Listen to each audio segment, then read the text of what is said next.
G'day and welcome to the A1GP on 3. Hi, I'm Sean Summerfield and we're on the grid at Brno in the Czech Republic for the second race of the A1GP season. What an incredible place this is. They've been racing here since the 1930s.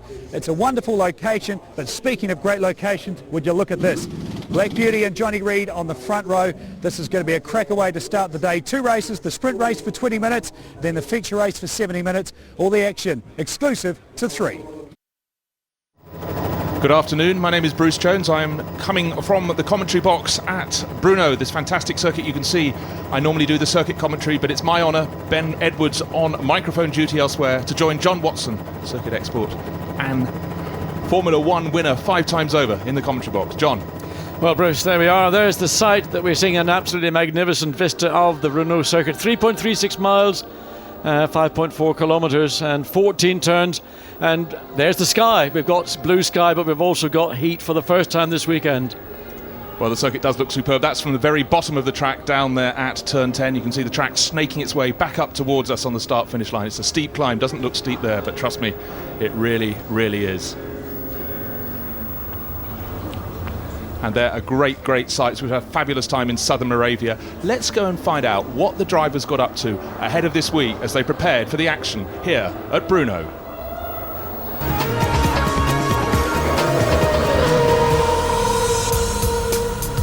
Prague is one of the most historic cities in Europe and was the starting point for this week's adventure with the drivers. And the media focus was very much on the local heroes, the Czech drivers, as they boarded the train for Brno. Another motorsport hero, Emerson Fittipaldi, also took the chance to hitch a lift, along with Czech superstar Thomas Enger. They even got the chance to drive one of the few things they'd never driven before. 100 miles per hour, not very good visibility, but I'm a very good navigator and driver.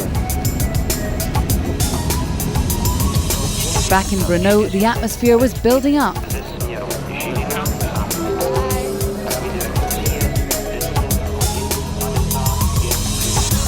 The fans turned up in the centre of town to see their heroes, and the grid girls proved popular too for both fans and drivers alike. The locals enjoyed the carnival, taking the chance to get some autographs and souvenirs. And the drivers enjoyed the fun before the hard work really starts. It's great to be back in Brno. The crowd were fantastic last year, and hopefully they'll get a bigger and better crowd this year. First time for me with A1 in Brno, and it's a special atmosphere down here, so I'm looking forward to the race. A big crowd here and nice cars, so I think it will be a good weekend. A lot of people come here to see the driver. It's very good for the A1, and then gives me a good support. I think it's good. They obviously like the cars and they like the sound, and it's nice to see the atmosphere.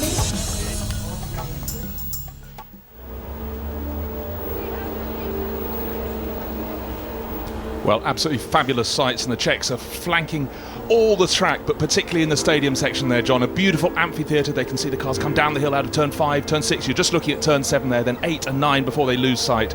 And they'll be hoping for a home win, but I must say I think that's a bit of a big ask today. Yes, I think you're right. Thomas Enger could have been available to drive the Czech Republic. There we see the circuit with the 3 various sectors. Sector 1 comes after turn 3, Sector 2 comes just before turn 10, and then of course the final sector, start-finish line. And there is the circuit map. As you can see, the circuit split into 3 segments. From the start line, you go all the way round down through the very tricky turn 1. And then between turns 3 and 4, that's the end of the first sector. And then the downhill sector that takes you all the way to S2, which is almost at the lowest point, which is turn 10, the hairpin. And then the climb back all the way up to us. John, the circuit's beautiful, as we can see, but is it an easy circuit to go out there and learn if you're a young driver?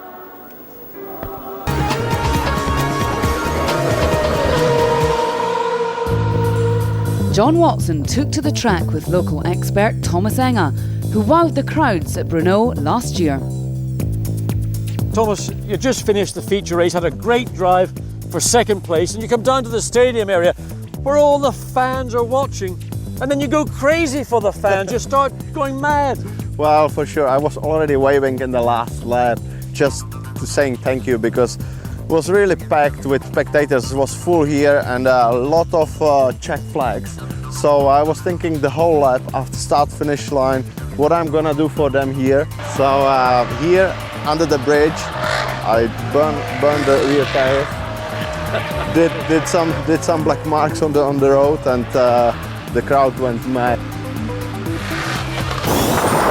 Thomas, turn 1's the fastest corner on the Brno circuit, but last year when I were doing my laps, there's a nasty bump in the middle of the corner which scared me absolutely witless. Well, as you said, it is the fastest turn. You're approaching the turn around 270 km per hour, shifting down 2 gears, braking just when you start to turn and going really fast through the turn. When you hit the bumps, you just really need to know where the bumps are, how much throttle you have to have. Do I need to hit the bump or can I not go a bit to the left? Unfortunately, you have to go by the curb. Well, there's no doubt Thomas Enger knows what he's talking about. Coming down into turn 1, braking a little bit earlier, and again looking for the bump in the middle of the corner. In fact, look at the back of the car. There's a movement, a vertical movement all the way around turn 1. Turn 2 is only a curve and really plays no part in the racetrack. The run down into turn 3 is critical, particularly at the start. Very, very wide entrance, allowing lots of chances to overtake. But then the transition from left to right is the key. The exit of turn 4 and then the plunge downhill into turn 5. Good exit speeds required at every corner here in Brno. Downhill braking is also tricky into turn 5, and then you blend immediately into turn 6, and then the long left hand turn 7. Hug the curb all the way around, release the car on the exit, no do-nuts on this lap for me, and then into turn 8 and immediately switch back for turn 9.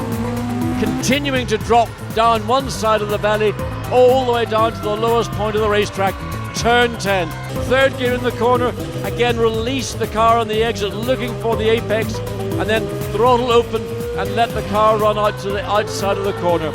Up to fourth gear as you start the climb back up the other side of the valley, back down to third gear, turn left, again looking for your apexes, back to the right, and now you face Horsepower Hill, the steepest incline on any circuit that we race on in A1GP. Come up to the braking zone, 100 metres, down 3 gears into third gear, turn left into turn 13, then quickly back to 14. Key corner, it leads on to the main pit straight and the fastest part of the circuit. Another lap completed in Brno. Well, John, quite a circuit, and looking at it today, it's magnificent. But how grey was it on Friday? It's like a different world. Yeah, it's a totally different world. I mean, right now, the temperatures are at the highest that they've been all weekend. On Friday morning, it was a lot cooler. It was a very green track, and I was out in a car which I hadn't driven in the dry on used tyres. Typical racing driver excuses, but the fact is it is a great racetrack as we now get an idea of the track and ambient temperatures. And there we can see 9 degrees and 20 degrees track temperature. In fact, it was slightly warmer earlier, so I guess the wind has popped up. Humidity 50%. I'm surprised it's that high, John. Yes, I would think that at the minute there's not a hint of a cloud anywhere in the sky, so why it's 50% is beyond me. Well, the weather's been good, but not all the tyres have behaved as they should. Let's take a look at qualifying, because as always, it's kind to some and not so kind to others. So let's find out who got it right and who got it wrong when they went out for their flying lap qualifying.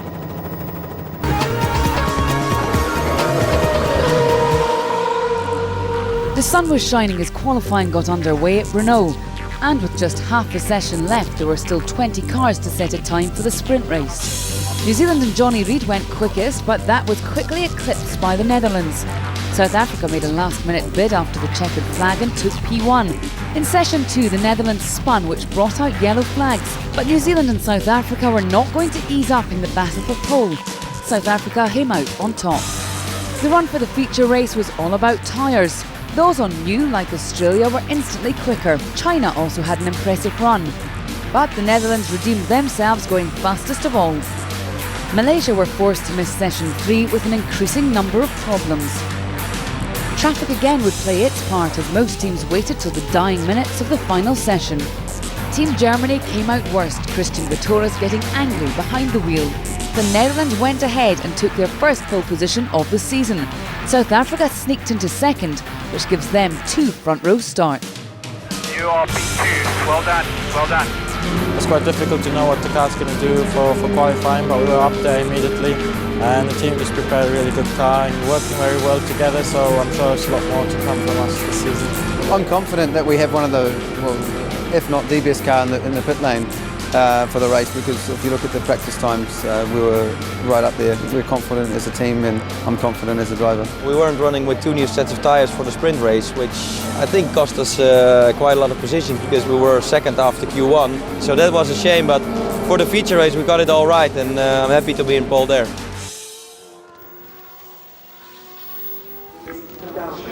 So as I said, winners and losers in qualifying, and the winner pole position for the sprint race, of course, Adrian Zaug and Jeroen Bleekemolen snatched the big one for the big race this afternoon, the feature race.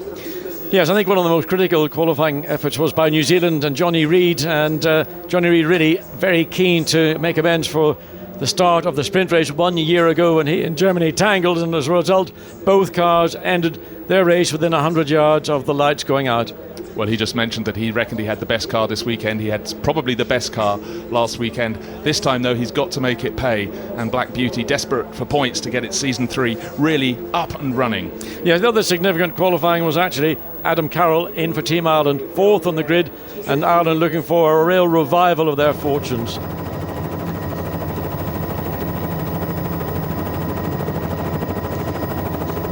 Yet again, a fantastic view down from the helicopter over the circuit. You can see the start-finish straight closest to the camera, and the track then goes down to that almost double apex turn 1 on the extreme left of your screen. If the circuit looks flat there, let me assure you it isn't, because it then snakes its way through the kink left at turn 2, turn 3 a sharper left, and then turn 4, and then from there it's downhill, John. Yes, at the bottom of the circuit is turn 10, and it's a series of almost like steps all the way down one side of the valley and then all the way back up the other side of the valley, reaching that level plateau which starts finish straight. And as that shot shows, clear blue skies. Looking at the flags, they are limpid, they are hanging almost still, blowing just as and when they feel like it. And you're warm if you're in the sunshine, though, that's for sure. And that spectator banking down as in what we call the stadium section between turn 5, 6, 7, 8 is absolutely a great place to watch. It's a very popular place. In fact, it is the place that most of the fans who have local knowledge of the circuit, they'll be going there. But there's still a lot of activity. This is the pit lane, of course, and a lot of work going on in the garage. Looking at Nicolas Lapierre, and well, he's pretty comfortable. He's enjoyed qualifying. It wasn't quite as strong as we'd expected from France for the sprint race. Down in the 5th row of the grid in 10th place there, his rookie, and if that face is familiar, well, there's a very good reason, because that is Nicolas Prost, the son of 4-time world champion Alain Prost, and believe me, the similarities are absolutely mirror-like. Yeah, they certainly have really rather confused you, John. Looking into the helmet, it was definitely the eyes of Alain, but it was Nicolas. Zhongfu Cheng for Team China. He's advertising the next race of the series in November the 25th in Malaysia, just on his helmet strip. But China and Zhongfu really starting to make progress, John. Yes, and thank you, Cheng. I mean, a lot of experience. He's driven a variety of cars in a variety of European championships. As we look into the Ireland garage, the car now in the hands of Adam Carroll, who's come off a very strong summer season, and looking forward to a very strong winter season with Team Ireland throughout the remaining. We've got another 8 more races to go.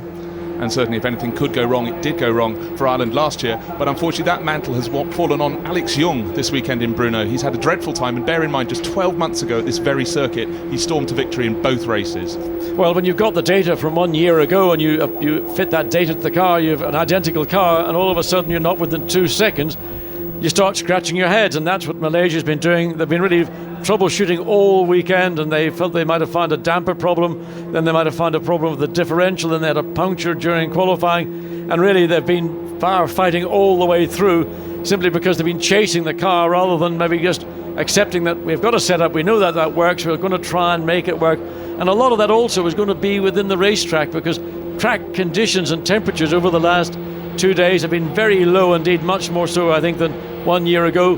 Getting warmer now, but hopefully Alex Young and Team Malaysia are going to fare a little bit better than they did in qualifying. Just looking there at Neil Yarni for Team Switzerland, a good solid racer, and he is going to be having a good race this afternoon, I would think.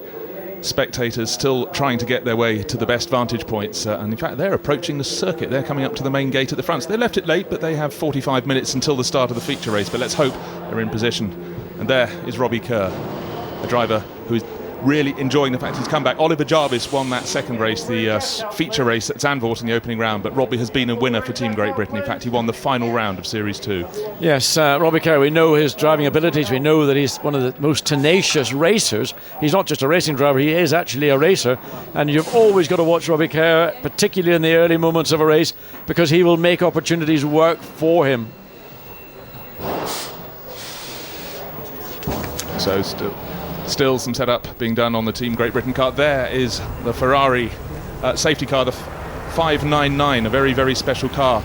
And I think it's a timely moment to mention, John, that the biggest news we've had in A1GP since the very inauguration of the series. So, John, yes, take us away. The news that broke, it was officially launched at 9 o'clock GMT on Thursday, the 11th of October, 2007. And I make the point of giving the time and the date because it is a pretty significant announcement. And the announcement goes as follows. A1GP World Cup of Motorsport and Ferrari announced a landmark partnership. And further to that is to say Ferrari to supply engine a long-term A1GP partnership deal, as well as to consult on design and manufacture of chassis for a new car for Season 4. And further to that, Ferrari to supply engines to an A2 GP series in Season 5.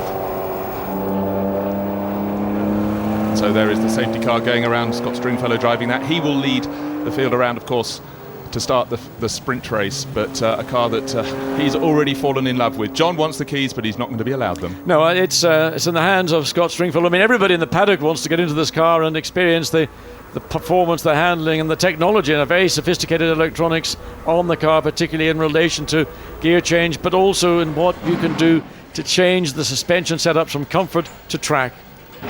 We're here in Brno, but our next race, round 3, will be in Malaysia at Sepang. It's nation versus nation.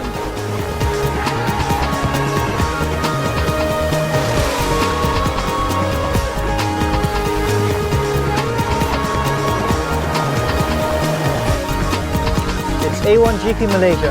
Come and watch us take on the world.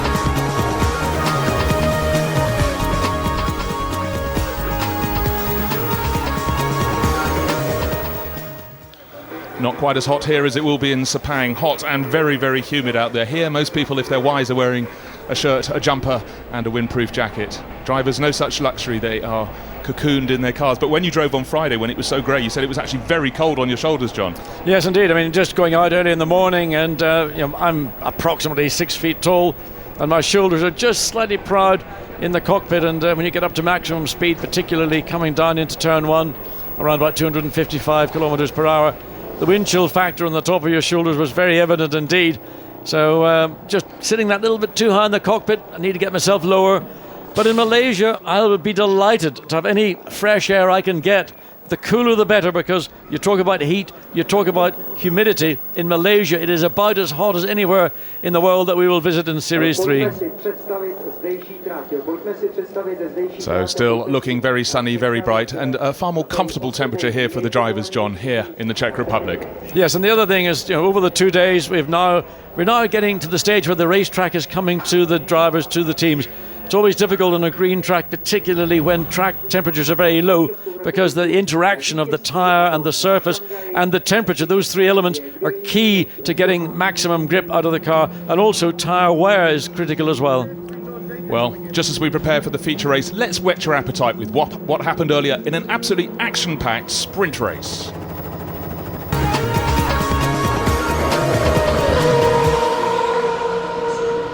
Beautiful, crisp, clean morning at the Masaryk circuit, and what a sight. Looking down from the helicopter, you can't see the gradient, but it is a fantastic track. The crowds pouring in, hoping for a home victory, but with Eric Giannis starting right at the tail end of the grid, not likely in the sprint race.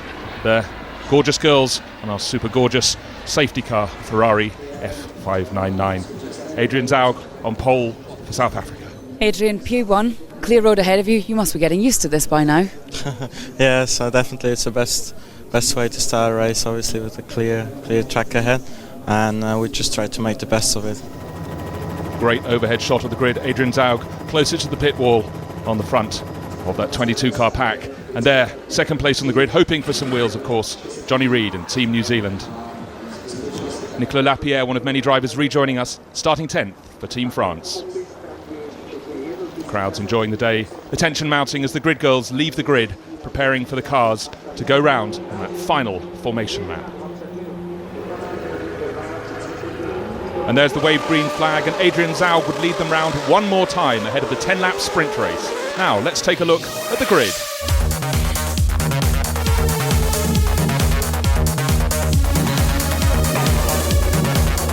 Here it is at the front on the pit wall side, starting on pole position is Adrian Zaug for South Africa, ahead of New Zealand. Row 2 comprises Great Britain and Adam Carroll for Team Ireland. Next up, Netherlands and Switzerland on row 3, followed by Germany and Portugal on row 4. Then Brazil going well, and France on row 5. Row 6, China and India. Then Pakistan, USA on row 7. Row 8 shared by Mexico and Italy. Indonesia and neighbouring country Malaysia behind them. Then Australia and Canada. And the final row, the Czech Republic, the home nation, and Lebanon. Poised to start the sprint race for the second round of the third series of A1GP. Absolutely side by side, John.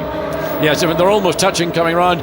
Both drivers in the front row of the grid really trying to, you can see very much more discipline here in the pack, with South Africa on the right, and now you can see just coming side by side. Just look how close the pack is now. This is clearly a change to that we saw in the Netherlands, but now rolling thunder, and off we go. We're underway. South Africa leading, but Great Britain taking a real move, and New Zealand trying to go outside, 3 abreast. Great Britain into the lead, South Africa down to 3rd, but New Zealand take the lead, and Ireland trying around the outside. South Africa down to 4th. But it's Great Britain on the inside, but not Ireland on the outside, side by side. Ireland has edged its way past to get into the second place. Great Britain dropped to 3rd, and there you see the pack all spread out. Now watch coming to turn 3. China on the dirt in the background there, but Great Britain fight back round Ireland. Ireland got a bit loose on the oily track there.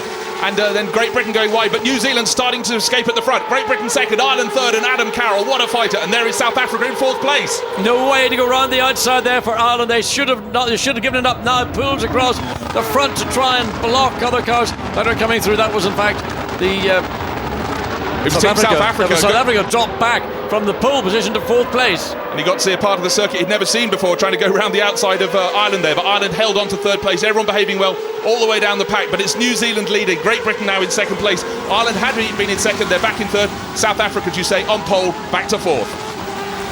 So things beginning to slowly settle down, but Johnny Reid getting the advantage of that rolling start, getting into turn 1 first, getting the clear racetrack. Great Britain and Ireland fought over turn 3, turn 4, but to the disadvantage of Ireland in that instance. Now we're looking at Team France up from 10th to 6th place, so a great opening lap. Germany in 7th, and behind them Switzerland. Switzerland lost ground, lost 2 places, but France, Nicolas Lapierre going forwards. So New Zealand lead, Great Britain 2nd, Ireland 3rd, South Africa 4th, Netherlands 5th, and great start from Nicolas Lapierre, as you say, in that 6th place. And there's Portugal up among the big runners again. João Urbano really starting to make that car tick, but look at Black Beauty in New Zealand pulling away, and Adam Carroll, having dropped back in Team Ireland's car into 3rd place, is now right on the tail as we come to the end of the lap behind Robbie Kerr and Team Great Britain. Well, what Team Great Britain would have wanted is to get the best advantage of that start. They got into turn 1 in 2nd place. They didn't expect that strong challenge coming from behind. There you see the gap now. The original pole sitter, Team South Africa, Adrian Zaug, as somebody drops a wheel off coming out of turn 14. Adrian Zaug, that pole position, lost everything. 3 places on that opening lap.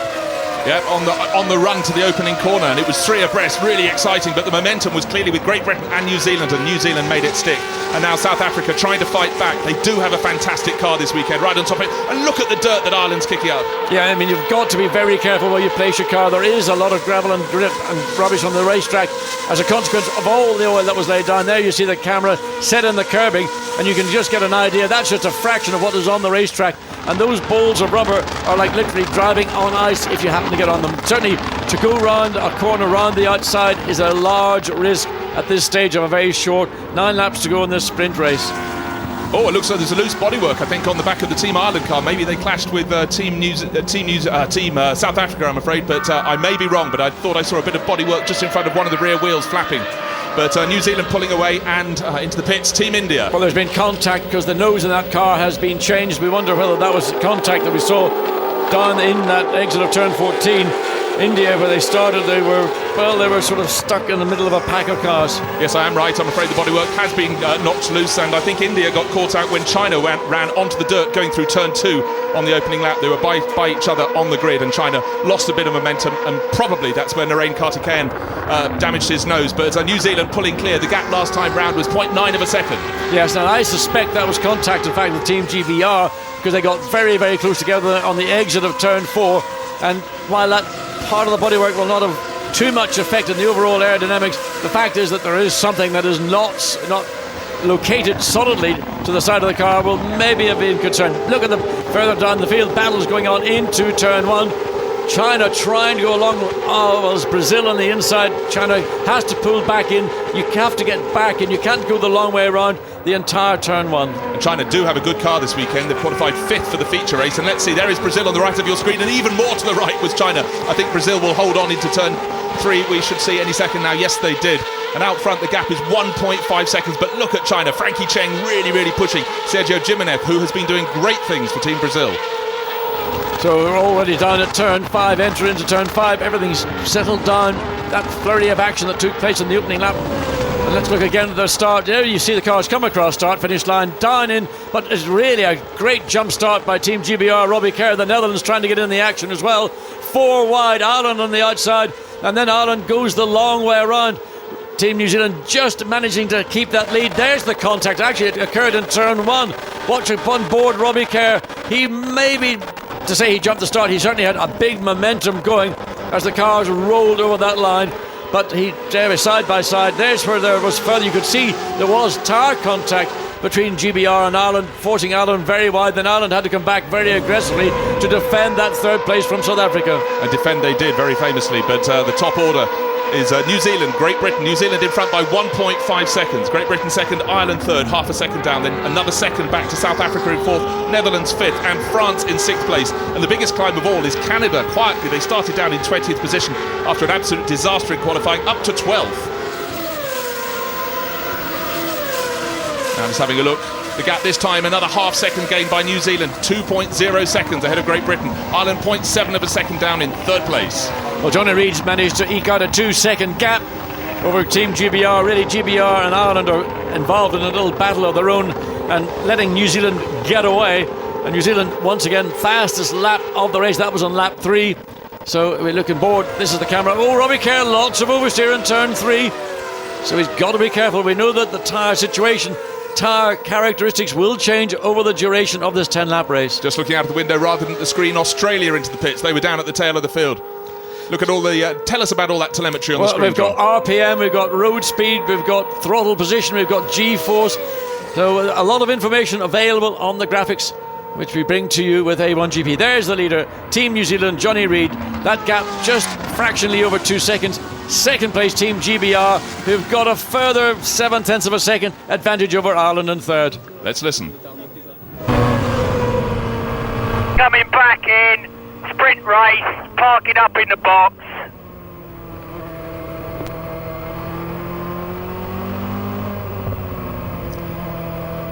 Well, that was Rob Arnott, the engineer for Team Australia, telling Ian Dyke to bring in. We can't see what the damage is to the Team Australia car, but as he said, bring it back, park it in the garage, we'll sort it for the feature race.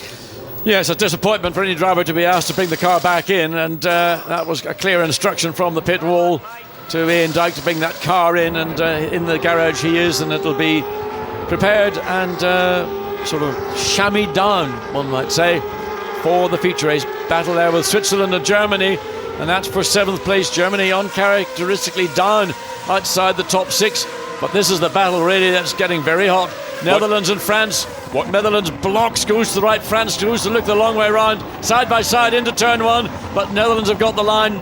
France will have to fall in line behind the Netherlands on the exit of the corner. That was almost reminiscent of the opening lap between Team Great Britain and Team Ireland, but France, don't forget, they gained 4 places on the opening lap, and now Switzerland being pushed very hard indeed by Germany. Yes, Germany getting ahead. Yeah, but Germany just being very defensive and trying to keep Switzerland behind, so that was a move, Christian Vatoris, to block Swiss car coming through. It would appear that Neil Yarni had probably got more speed, but of course finding the position to get past. And of course you are allowed to make one blocking move, but you must then, having completed that, not come back again and make a second one. Indeed, he has got the speed, but this stadium section, very great to drive, but not so easy for overtaking. But as we saw 12 months ago, you can do it down into turn 8, because that's where Alex Jung took the lead in the feature race. Turn 8 is the corner they're coming down to now, but Neil Yanni not close enough to make a move. He's going to have to wait till the end of the lap and then try and make it stick. Well, there are the respective laps between Germany and Switzerland, 7th and 8th place. And I mean, in my view, that the Swiss car, Neil Yanni, has just got a lot more experience from Neil Yanni than Christian Vittoros. Out and out speed, I have to say, would go to the young German driver, but you get the two drivers in the situation that there are, well, basically a lot of pressure coming from Switzerland, but Germany resisting, sometimes resisting fairly forcefully. But the chance for Switzerland once again will arise possibly on the run up Horsepower Hill into turn 13, but more likely into turn 1. Well, just looking at the timing screens, John, they've used 3 of their power boost presses each. That extra horsepower so handy for overtaking. They've got 1 left, so when Neil Yanni's got to use it, he's got to hope that Vittoris is not using it. And look how close he is as he comes up to the end of the lap. We're looking backwards from Germany, back to Switzerland, coming past us. Well, Switzerland is now on its last opportunity, gets under the rear of the German car, pulls out to the left, yet again the inside line being dominated by Germany. So now all power boost that Switzerland had has gone, and Germany has, I think, 1 remaining. So job done by Germany, defended well, and not necessarily the last roll of the dice, but the last boost assisted roll of the dice for Team Switzerland. Still pushing really hard, and let's hope this doesn't come to blows. But don't forget, they can push all that much harder this year in the sprint race. It does not dictate the grid, the starting grid for the feature race. That was decided in qualifying. Just behind the lead car, we've got Great Britain pulling away slightly. They've now got a 1.7 second advantage over Ireland in third, and the gap between third and fourth with South Africa is now down to 1.2 seconds. So maybe the damage to that part of the rear, the Irish car, is having an effect for Adam Carroll, and of course that information no doubt will be relayed to South Africa to get a little bit of extra push. 5 laps to go in this 10 lap or 19-minute plus 1 lap race. Just looking to see points now down to 10th place in the sprint race. That means behind Switzerland in 8th place we've got Portugal and Brazil rounding up 2 points and 1 respectively, but we're only halfway through the race, so plenty could change. But at the moment it has to be said that as Germany continues to hold off Switzerland, in fact has opened out a little bit of a comfort margin there.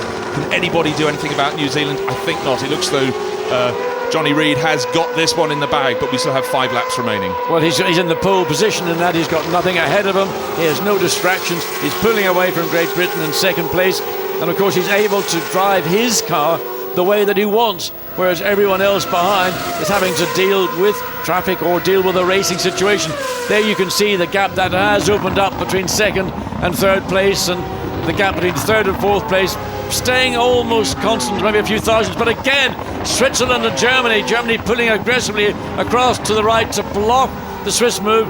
Even though he has no power boost left, it looks to me Switzerland is still quicker off turn 14 onto the straight, which gives them an advantage. Watch now coming into turn 3.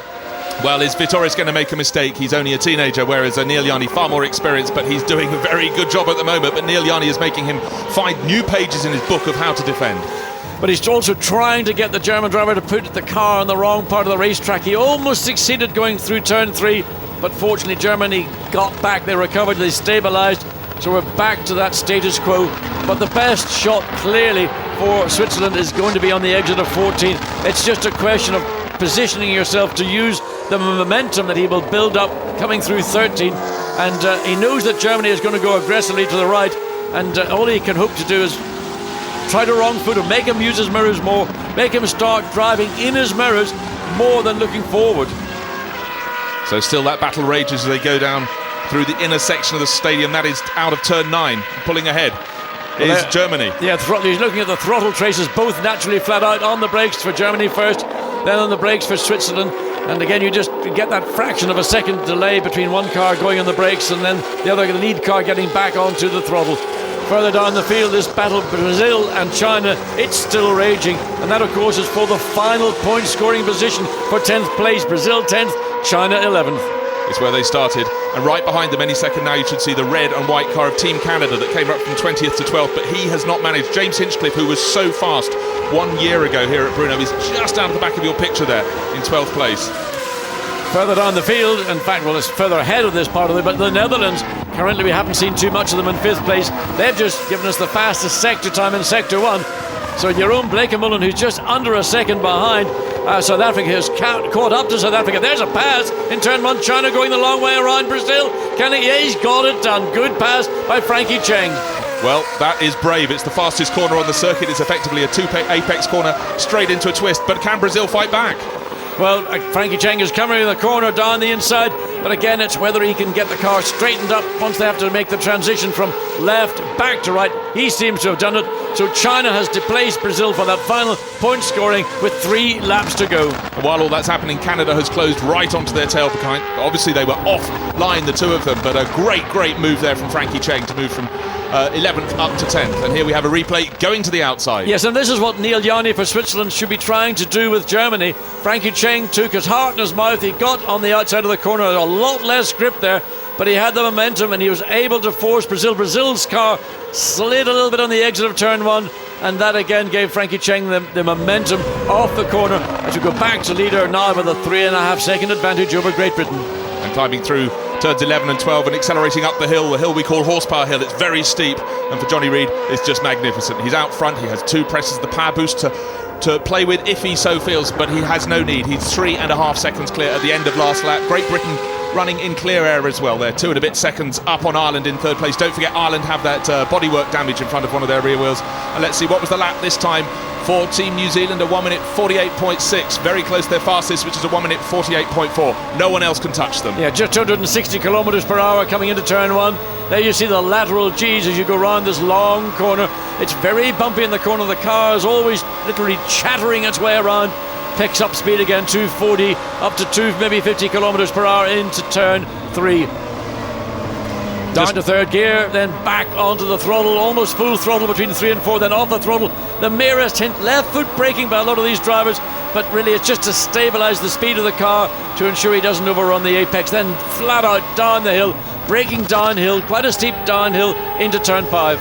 And as always, the television pictures flatten it. This is really a circuit with incline. It's a circuit with bite, a circuit with width of track, and that's why we enjoyed that move of China going around the outside of Brazil at turn 1. There is space for the move, and still we can see that bodywork flapping around on the Team Ireland car. Well, there are the gaps over the past number of laps between Great Britain and New Zealand.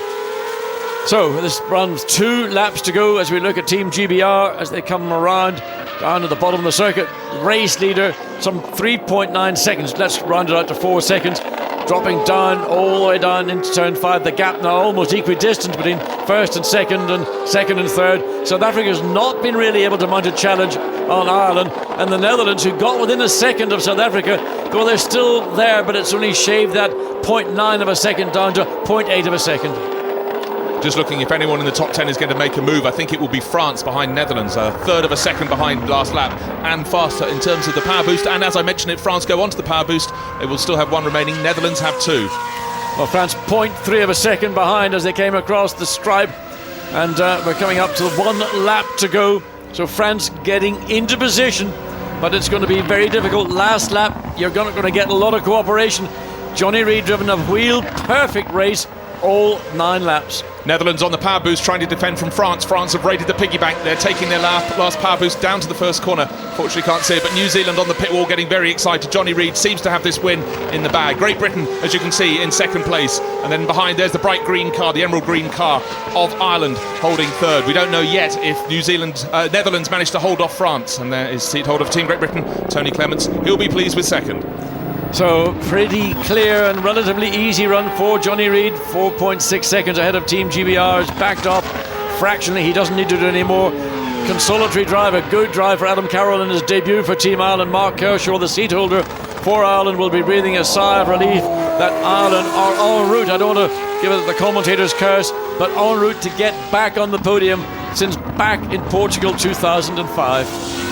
Yeah, still half a lap to go, half of a long lap here. It's 3.36 miles, 5.4 kilometres, and Johnny Reid, I think it's safe to say he was a star here last year, got knocked out on the run to the first corner in the sprint race. This year he's making amends, and he's heading for a sprint victory, which will no doubt start to put some more ticket sales on the gate at Taupo when we head there at the start of 2008 to start our association with Ferrari. From then we will have powered by Ferrari on the car.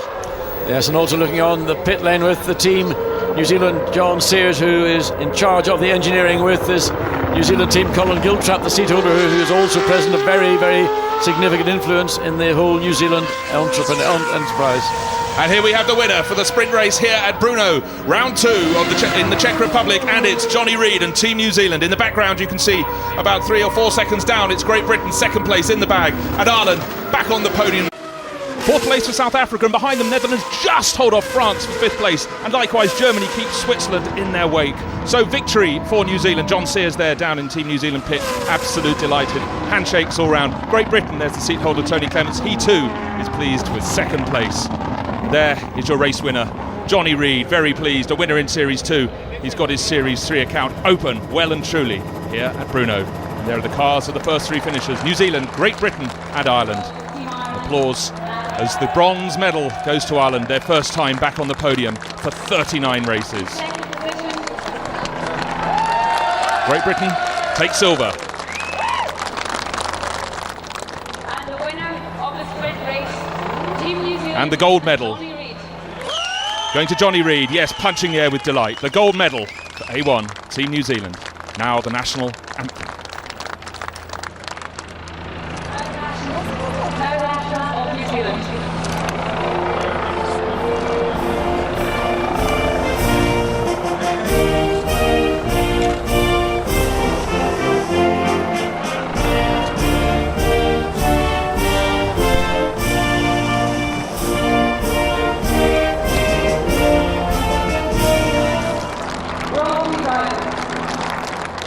First place, Johnny Reid, Team New Zealand, 3 abreast into that first corner. Just talk us through your start.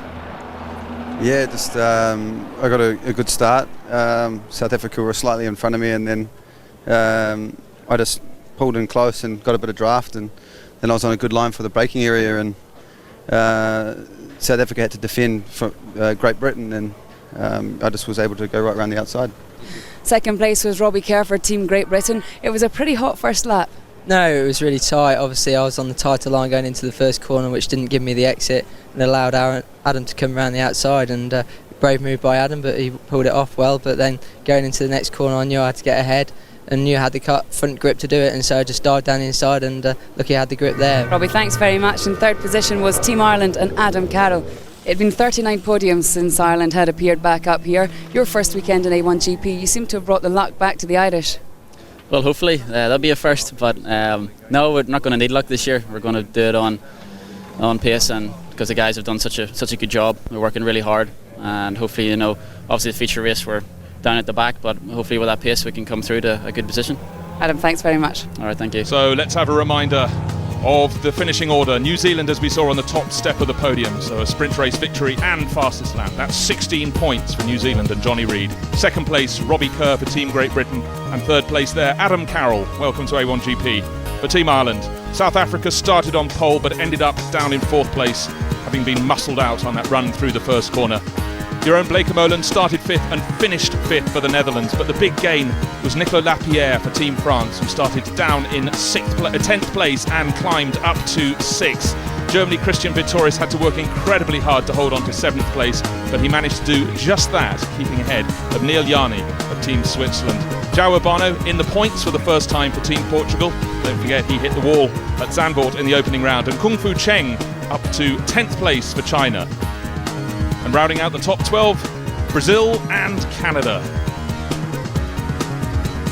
13th place to newcomer Michel Jourdain for Mexico, ahead of the not terribly well Enrico Toccacello for Team Italy.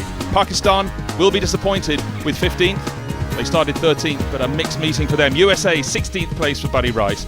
Winner in both races 12 months ago, Alex Young for Team Malaysia. Disastrous run for 17th place. Eric Yanis, the host nation, expected, but they didn't get 18th place for them, just ahead of Indonesia, Lebanon and India, who pitted for a new nose, and Ian Dyke, the one and only retirement. The final point, the fastest lap to Team New Zealand.